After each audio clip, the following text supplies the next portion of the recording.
Salam. Kita saling berjabat tangan dulu Bapak Mama, sekalipun agak ada jarak. Katakan damai sejahtera bagimu. Mulut juga berucap, kita masih dalam bulan keluarga. Amin kok. Damai sejahtera bagimu. Kalau muka ada bangka-bangka, beta tahu itu mereka ada bermarah itu. Bapak Mama, hidup manusia itu selalu berdampingan dengan masalah. Bapak Mama mau hebat ke mana, mau jeli ke mana, hidup saudara akan selalu berdampingan dengan masalah. Karena memang dunia, selama Bapak Mama dan saya masih ada di dunia ini, masalah akan muncul. Entah itu masalah datangnya dari kita, karena kesalahan-kesalahan kita. Karena kita tidak tanggap terhadap sikap-sikap kita. Tapi bisa jadi juga masalah itu datangnya dari luar diri kita. Karena itu Bapak Mama ketika berhadapan dengan masalah, orang selalu diingatkan hati-hati ambil keputusan. Sebelum masalah muncul kita juga selalu diingatkan hati-hati ambil keputusan. Hati-hati menentukan sikap. Hati-hati pilih pasangan hidup. Nona-nona, nyong-nyong, angkat tangan. Mereka tidak mau angkat tangan. Yo, ini mereka mau katakan, aku masih jomblo. Hati-hati juga ini. Untuk tentukan satu pasangan hidup ini juga perlu kehati-hatian. Tidak hanya sekedar dia masuk betapu standar. Rambut, tinggi, kulit, pekerjaan masuk standar. Untuk hati nomor 10. Iya teh, rambut nanti yang atur bosompung hidup. Karena itu Bapak Mama kita selalu diingatkan untuk berhati-hati. Karena kita berhati-hati saja masalah bisa muncul. Apalagi ketika saudara dan saya tidak berhati-hati terhadap sikap yang akan kita ambil. Yang kedua, kalau dalam kehati-hatian kita juga akan bertemu dengan masalah. Maka orang diingatkan untuk hal yang kedua ini. Berikanlah respon yang tepat terhadap masalah itu. Acap kali kita selalu cari kambing hitam toh, benar? Benar. Papa mulai bilang ini mama salah, mama terlalu banyak main Facebook. Sambil lupa kontrol anak-anak. Lalu mama juga tidak mau kalah, mama bilang ini juga papa pun salah nah. Pulang kantor, pergi kantor pagi, pulang kantor malam, tidak ada komunikasi. Masing-masing cari kambing hitam. Bapak Mama saudara-saudara, 2 Raja-Raja pasal 4 ayat 1-7 ini bercerita tentang sebuah perjalanan seorang janda.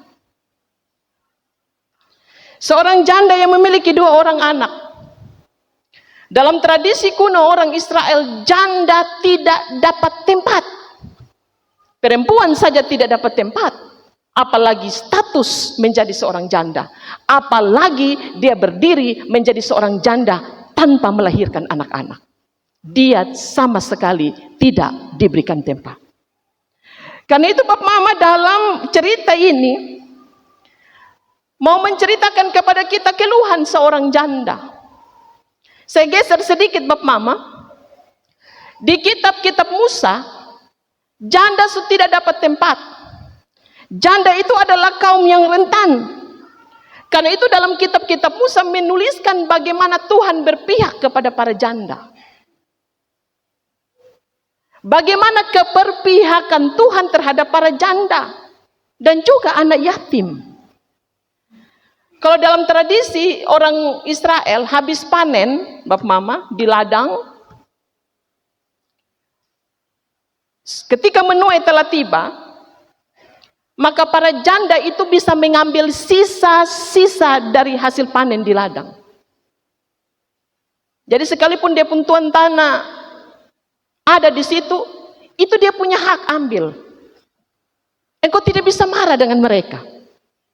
Karena aturan orang Yahudi bilang, tradisi kuno, mereka punya hak untuk juga menuai, tapi ambil yang sisa-sisa Bapak. Jangan coba-coba ambil dari sisa, dari hasil pertama, itu betul Mbak Abu. Ambil dari sisa-sisa. Kita lihat juga dalam Ulangan 24 ayat 19. Bahkan cerita tentang Naomi dan Ruth. Itu cerita bagaimana seorang janda, ini dua orang janda yang mengambil jelai di ladang milik Boas. Mereka tidak dibilang kemudian sebagai seorang pencuri. Mereka diluaskan untuk mengambil sisa-sisa dari tuayan dari sang empunya pemilik lahan. Apa masalah janda ini, Bapak Mama? Ketika dia bertemu dengan Elisa, dia bercerita. Masalah yang sementara sedang melilit janda ini adalah dia terikat utang pasca peninggalan suaminya.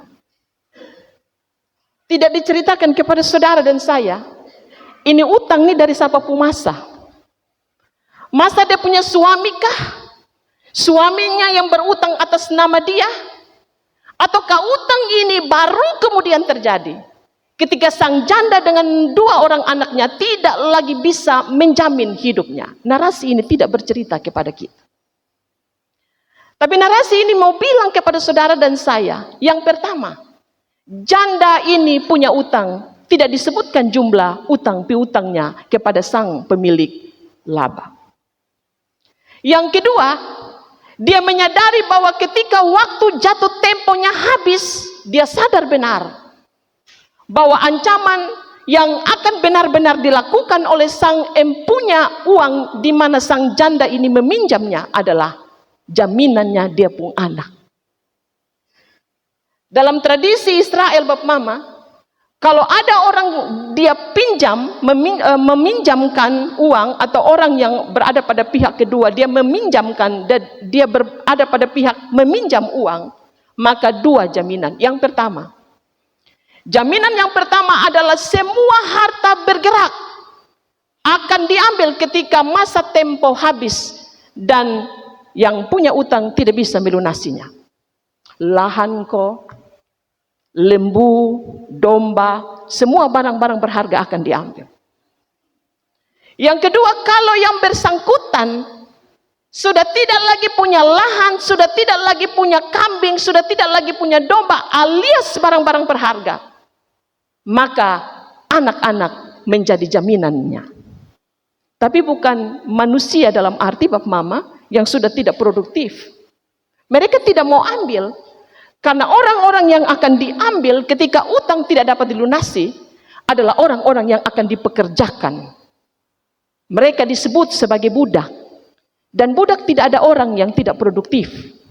Standar budak adalah mereka yang masih produktif, yang masih kuat, umurnya masih muda, yang tidak cacat, yang bisa bekerja sebagai layaknya seorang budak.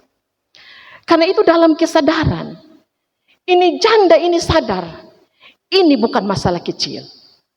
Ini janda ini sadar Bapak Mama, bahwa ini bukan hanya soal uang yang tidak bisa dia lunasi, tapi ada masa depan yang sementara dia gadaikan. Anak-anak dia lihat sebagai masa depan. Bukan hanya soal uang yang bisa digunakan lalu habis dan lenyap seperti dia tiup angin. Tapi dia bilang betapun masa depan turut digadaikan. Dan masa depan itu adalah dua orang anak. Karena itu dia mengeluh. Dia menyampaikan dia punya keluh kesah. Dia menyampaikan itu kepada seorang Elisa. Siapa itu Elisa, Bapak Mama? Elisa itu jauh sebelum dia berdiri sebagai nabi untuk orang Israel. Dia magang dengan Elia. Dia belajar bagaimana melayani Tuhan.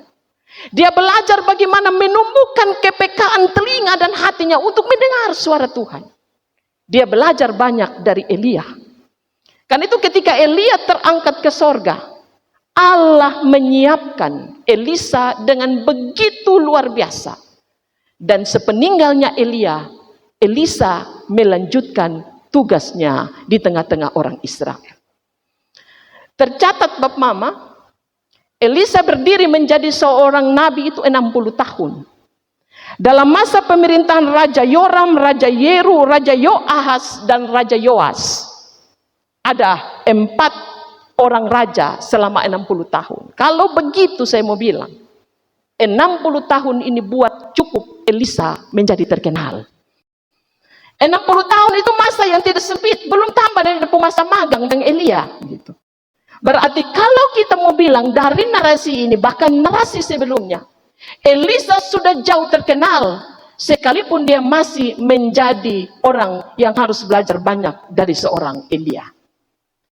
Bab Mama, kurun waktu 60 tahun Elisa sudah dikenal. Relasi banyak dia sudah bangun dengan orang-orang Israel. Dan salah satunya, dia bangun, dia kenal. Narasi ini jelas bilang kepada Betong, bahwa keluarga janda, bahkan suaminya itu juga punya status yang sama dengan Elisa. Dia dikenal dan ada hubungan yang baik dengan janda dan keluarga ini. Sampai Elisa dia bilang begini, ini keluarga yang takut Tuhan. Hambamu itu takut akan Tuhan. Pertama, mereka sudah dikenal oleh Elisa, dan Elisa pun juga mengenal mereka. Kloplah komunikasi yang bisa sudah dibangun. Bab Mama, narasi ini menceritakan kepada kita, ada masalah. Dan janda ini datang kepada Elisa. Kita bisa bertanya, kenapa tidak orang lain? Kenapa dia tidak melakukan pendekatan terhadap orang yang punya uang, lalu pinjam uang, lalu kemudian gantikan, alias sekalipun orang selalu bilang, gali lubang, tutup lubang, lalu gali lubang, tutup lubang lagi. Ia datang pada orang yang dikenal, Mama. Catatan pertama. Janda ini datang kepada orang yang dikenal, sikapnya tidak sembunyi-sembunyi. Dia terbuka, karena dia tahu siapa itu Elisa. Dan Elisa pun tahu siapa keluarga ini. Dia bilang begini, hambamu suamiku sudah mati, dan engkau tahu. Suami yang meninggal, kita kehilangan pegangan hidup. Seorang janda yang ditinggalkan mati, catatan, seorang janda yang ditinggalkan mati oleh suaminya, itu kehilangan pegangan. Janda ini mengalaminya. Karena itu dia bercerita dengan terbuka kepada Elisa, bahwa beta punya utang. Masa jatuh tempo sebentar lagi datang. Dan beta akan pastikan, beta tidak bisa melunasi utang itu. Dan beta sadar, beta akan kehilangan. Beta punya 2 masa depan. Saya pikir ini memilukan, Bapak. Sangat memilukan. Karena itu Elisa bilang begini dalam narasi ini, apa yang ada padamu? Elisa ingin mengajak janda ini, lihat apa yang ada padamu. Dia bilang begini, yang ada pada beta hanya buli-buli berisi sedikit minyak. Buli-buli itu seperti bejana, Bapak Mama. Itu tempat orang menaruh anggur, tempat juga orang menaruh minyak, dan hampir dipastikan orang-orang Israel itu memiliki buli-buli ini. Terlihat sepele pertanyaan. Apa yang ada padamu? Terlihat sepele ini, Bapak Mama. Tetapi kita melihat pertanyaan apa yang ada padamu dengan jawaban yang ada pada beta adalah buli-buli berisi minyak. Sebenarnya tidak akan pernah bisa menyelesaikan masalah kalau tidak ada kesiapan dari janda ini membaca instruksi dari Elisa. Tidak ada kepatuhan, tidak ada rasa percaya. Bapak Mama, mujizat yang Tuhan buat itu butuh kesiapan. Mujizat yang Tuhan buat untuk saudara dan saya butuh juga rasa percaya. Mujizat yang akan Tuhan buat itu tidak pernah tidak datang dari segala sesuatu yang tidak berada dari luar diri kita. Alias saya mau bilang begini, Tuhan itu selalu melakukan perkara-perkara besar justru dari apa yang ada pada milik, apa yang ada pada kita. dan saya miliki. Janda ini Tuhan Allah lakukan sesuatu yang luar biasa. Instruksinya begini. Pertama, dia bilang, pergi keluar tetanggamu. Minta bejana-bejana yang kosong.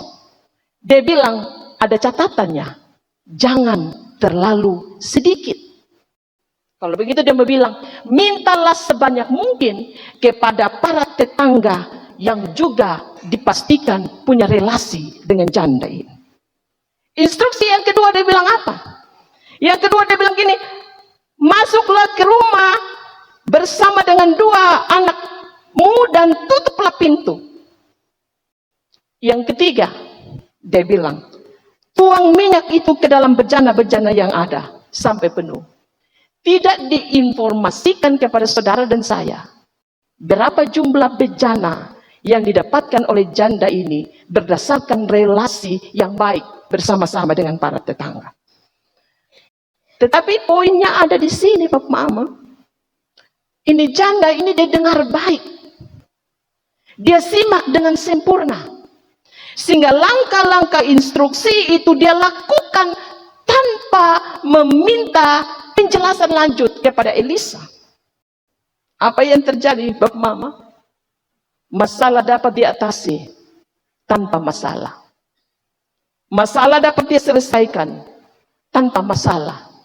Hanya dengan mendengar dalam ketaatan dan siap untuk melakukan semua instruksi dari Tuhan melalui Elisa. Ini hari kita pun tema mengutamakan komunikasi yang melahirkan solusi. Coba Bapak Mama sebut bersama-sama. 1, 2, 3. Mengutamakan komunikasi yang melahirkan solusi. Saya catat ada beberapa hal. Yang pertama, Bapak Mama pernah mungkin mendengar atau bisa jadi Bapak Mama menyebutkan pernyataan ini. Tidak ada masalah yang tidak dapat diselesaikan dengan komunikasi. Benar? Atau saya balik. Semua masalah bisa diselesaikan dengan komunikasi. Tapi dari cerita ini Bapak Mama saya ajak kita berpikir. Bahwa ternyata komunikasi itu juga bisa justru mendatangkan masalah. Karena ada 2 hal saya catat ini. Yang pertama, komunikasi justru tidak akan bisa memberikan solusi kalau komunikasi itu didatangkan dari tempat yang tidak tepat. Atau komunikasi itu terbangun pada tempat yang keliru. Janda ini tahu Elisa tempat yang tepat untuk dia membawa masalahnya. Janda ini tahu sepak terjang Elisa. Dia bukan seorang laki-laki yang sembarangan. Dia bukan seorang nabi yang punya jejak rekam yang memilukan hati. Dia datang pada tempat yang tepat. Karena itu dia datang kepada Elisa. Bapak Mama, saya bilang tadi, saudara dan saya selama kita hidup, kita akan hidup berdampingan dengan masalah. Karena itu kalau saudara punya masalah, carilah tempat yang tepat untuk menampung masalah saudara. Cari tempat yang tepat, saya mau bilang. Kadang masalah menjadi masalah baru, karena saudara pergi mengutarakan saudara punya masalah pada tempat yang tidak tepat. Tulis di status Facebook. Mau dibawa kemana hubungan ini? Tidak sampai 2 jam, mantan inbox. Mantan bilang, kenapa kawan? Ini kawan. Lalu, karena memang tempatnya tidak tepat. Dilihat oleh semua orang. Dibaca oleh semua orang. Dan bisa juga dirasakan oleh semua orang. Mantan bilang, ada apa kawan? Dan inbox pun bisa jadi terus akan berlangsung. Tidak sedikit juga Bapak Mama. Kita berdoa ini berdoa di Facebook. Saya banyak berkawan dengan anggota-anggota jemaat. Tapi saya 4 tahun, saya dan jemaat Immanuel Bomata, tidak ada mereka ya yang berdoa di Facebook. Mereka berdoa semua di gereja. Sambil begini. Sampai beta amin dulu, mereka belum amin. Karena memang mereka berdoa pada tempat yang tepat. Kadang kita berdoa itu di Facebook, Pak Mam. Kita bilang, Tuhan tolonglah kami. Saudara, Tuhan tidak ada di Facebook. Tuhan ada di mana? Tuhan ada di saudara pun hati. Bangunlah komunikasi dengan Tuhan yang ada di hati saudara. Amin ya. Kalau saudara belum ketemu jodoh, jangan saudara berdoa di Facebook. Karena yang bisa jadi juga jodoh yang datang adalah bukan sebenarnya jodoh yang disiapkan oleh Tuhan. Betul kok tidak? Betul? Ini jadi pelaku utama ini, yang betul-betul itu. Benar Bapak. Doa minta. Anak-anak pemuda-pemuda yang masih jomblo, coba angkat tangan. Kamu tidak angkat tangan juga, kamu pemuka memberitahukan kepada saya bahwa kamu memang jomblo itu. Saya mau bilang begini, berdoalah. Karena Tuhan ada di hati saudara. Datanglah pada tempat yang tepat. Yang kedua, seringkali kita bawa kita masalah ini justru pada orang yang tukang bagosip. Semua ketawa habis. Betul? So tahu bapak tua dan mama tua, mulut tidak bisa jaga badan, jangan kopi utarakan bapak dan masalah di mereka. Karena masalah bisa melahirkan masalah. Contoh, mama bilang begini, weh kawan, beta punya mantan ada inbox beta. Semua subatuk habis. Lalu kita bilang begini, beta sonde suka lagi dengan dia. Lalu kemudian kotong kawan yang kotong ajak untuk menaruh kotong punya unek-unek ini, dia forward kotong punya WA. Mati kok tidak? Forward lagi Bapak Mama, dia tambah beberapa kata dan dia menghilangkan beberapa kata penting. Yang tadinya son suka, bisa jadi dia bilang dia masih suka. Satu kata saja, itu kiamat dalam rumah tangga. Satu kata saja, itu kiamat dalam rumah tangga. Karena itu Bapak Mama saya mau bilang, janda ini juga datang pada tetangga-tetangga yang tepat. Kalau dia datang pada tetangga yang tidak menyenangi janda ini, dia bilang, engkau pulang. Karena masalahmu adalah masalahmu, bukan masalah beta. Amin. Tapi ini janda dia datang pada tetangga-tetangga yang dalam keseharian telah membangun relasi dia dengan akrab. Dia datang pada tetangga yang tepat. Dan karena itu ketika dia pulang, dia tidak pernah tidak membawa bejana-bejana yang dibutuhkan. Yang kedua Bapak Mama, komunikasi tidak lagi menjadi komunikasi yang bisa melahirkan solusi kalau kita tidak menyampaikan komunikasi itu dengan cara yang tepat. Bapak Mama omong dengan orang yang sementara sedang darah tinggi. Komunikasi saudara seperti membuang mutiara pada. Karena itu kalau ada orang menangis, karena itu kalau ada orang yang marah Bapak Mama, biarkan dia marah.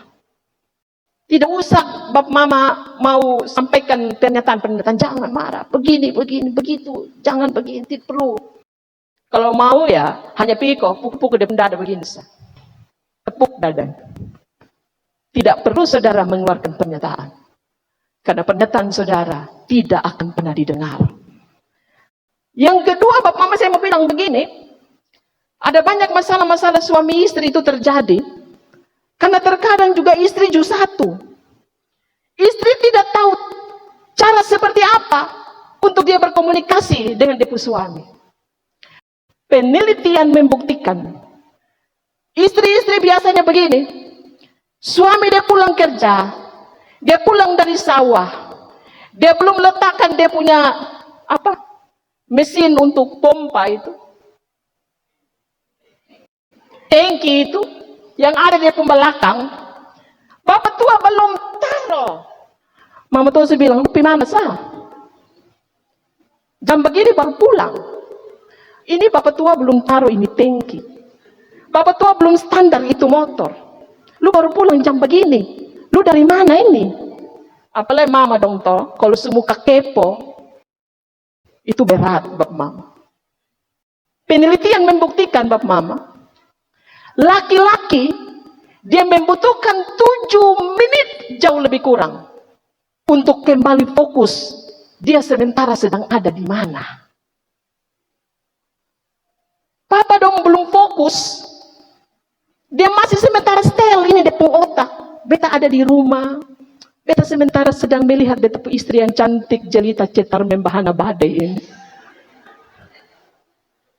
Dia belum menghabiskan dia punya waktu untuk konsen dan fokus bahwa dia bukan lagi di kantor, dia bukan lagi di ladang, dia bukan lagi di sawah.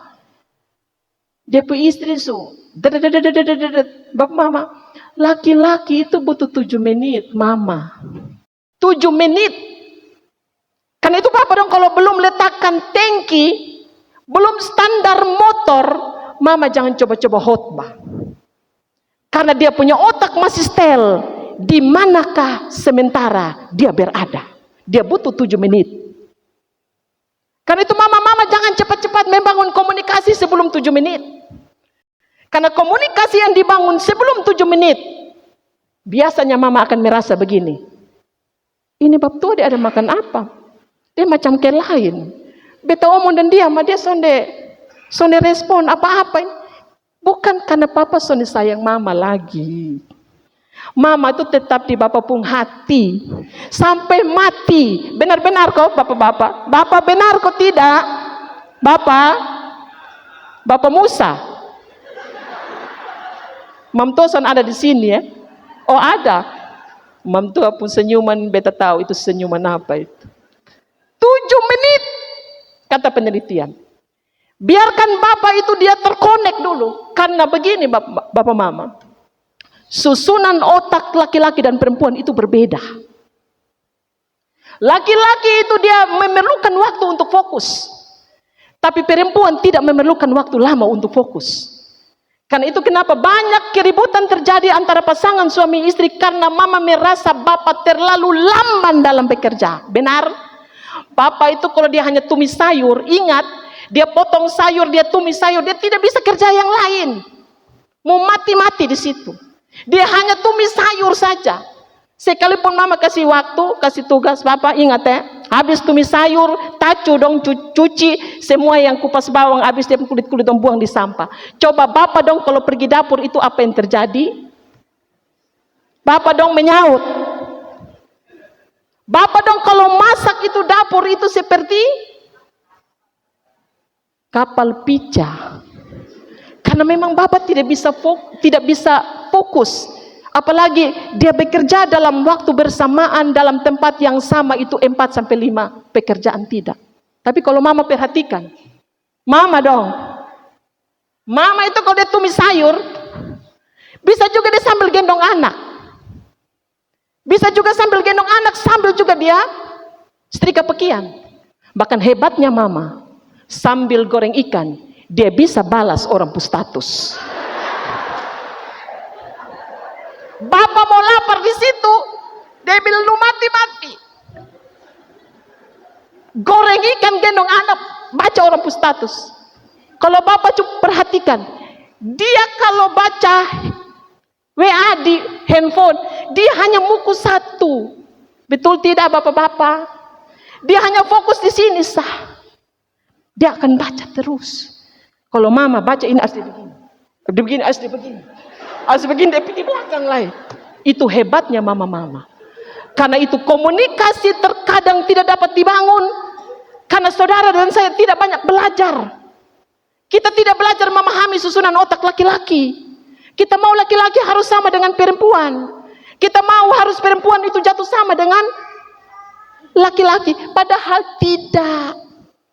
Susunan otak kita menurut penelitian itu berbeda. Karena itu coba perhatikan. Papa itu kalau sudah pegang handphone, dia akan bisa fokusnya di handphone. Mau pi pesta itu kalau tunggu mama make up. Papanya bilang, Mama sudah kok. Sambil main, dia baca artikel. Dia balas WhatsApp. Mama masih palpipal datang, urus konde, urus anting, urus sasak, urus alis, urus bibir. Sudah kok, sudah Bapak. Bapak akan tetap pegang. Lalu Mama bilang begini, mengajukan pertanyaan sepele. Papa, beta su cantik kok. Perhatikan Bapak pun reaksi. Bapaknya begini, sudah. Iya. Hanya 2 kata sah. Dia lihat pi Mama itu hanya sekitar 3 detik. Dan kemudian dia punya fokus akan jatuh kepada dia punya handphone. Karena penelitian membuktikan susunan otak dari laki-laki lebih tertarik pada benda. Jadi Mama dong, jangan cemburu. Bikin biasa sah. Bikin biasa sahabat Mam. Karena laki-laki, riset membuktikan dia punya otak lebih tertarik kepada benda. Apalagi benda-benda yang digerakkan. Jadi kalau Mama mau supaya Bapak tertarik, jadilah benda yang bergerak terus. Karena memang susunan otak laki-laki, dia tertarik pada benda, terutama benda-benda yang bergerak. Yang terakhir saya mau bilang, ingat, tidak semua komunikasi bisa menghadirkan solusi. Amin. Karena ada justru komunikasi yang bisa mendatangkan masalah yang lebih berat. Kalau saudara datang pertama pada tempat yang tidak tepat. Yang kedua, saudara menggunakan komunikasi dengan cara yang juga tidak tepat. Karena itu pelajari. Kalau saudara sementara hidup berdampingan dengan masalah, koreksi komunikasi saudara. Komunikasi boleh terbangun, tapi jangan sampai masalah kemudian melahirkan masalah baru.